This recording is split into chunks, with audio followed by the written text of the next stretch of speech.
हकीम साहब, वक्त के साथ साथ ऐसी कमजोरी हो गई है, ये शुगर की वजह से ऐसी कमजोरी हो गई है कि अपनी जिंदगी में जो कुछ करना चाहते हैं वो नहीं कर सकते। ख्वाह वो कोई ऐसा काम है, बिजनेस है, या अपने लाइफ पार्टनर को सेटिस्फाई करना है। उसके लिए न्यूबैक्स हमदर्द लेबॉर्ट्री की इसका बहुत अच्छा रिजल्ट है, रास होने लगा। तरीकाकार मैंने ऑलरेडी हर वीडियो में आपको बताता हूँ।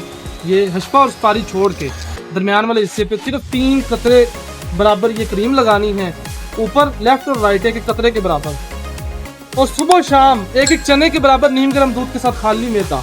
अजमल लेबॉर्ट्री की मजून रेगमाई इसका बहुत कमाल का रिजल्ट है, और हमदर्द लेबॉर्ट्री की न्यूबैक्स है मसाज करने के लिए पेनिस का। ठीक है, ये दोनों चीज़ों का पूरा सेट है। बफजले खुदा नंबर मेरा नीचे दिया गया। इसके अलावा किसी किस्म का कोई मशवरा हो, राब्ता हो, अगर आपका गर्म खुश्क मिजाज है तो यूज़ ना करें, क्योंकि कुछ इसमें इंग्रेडिएंट्स है जो कि कंपनी में ऊपर भी लिखे हैं वो भी गर्म है। बाकी नंबर नीचे दिया गया, आप रब्ता कर सकते हैं। आपका भाई हकीम मोहम्मद इमरान। वस्सलाम।